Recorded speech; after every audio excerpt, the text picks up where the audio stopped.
Sa ating balita, naging produktibo ang working visit ni Pangulong Ferdinand R. Marcos Jr. sa United Arab Emirates.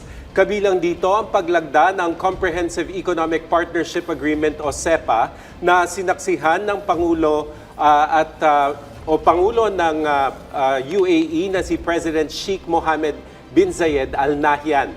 Layunin ng kasunduan na pababain ang taripa, palawakin ang market access para sa produkto at serbisyo, palakasin ang investment flows at lumikha ng bagong oportunidad para sa Filipino professionals sa UAE.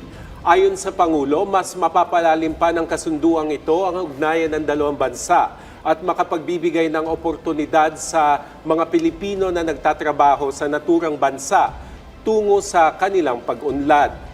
Nakipagpulong din si Pangulong Marcos Jr. sa mga opisyal ng DAMAC Digital, isang digital infrastructure at data center sa UAE.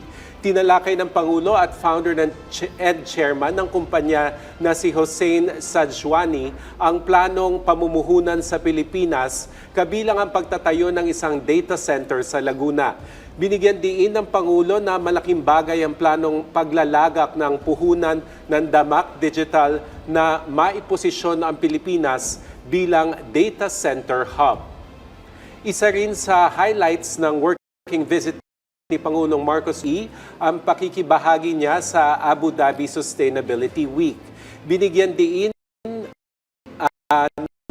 ng Pangulo ang kahalagahan ng pagpapalakas ng global cooperation, Pilipinas Sustainable Development Goals sa pamamagitan ng pagpapalakas ng ugnayan ng climate action, adaptation at economic development.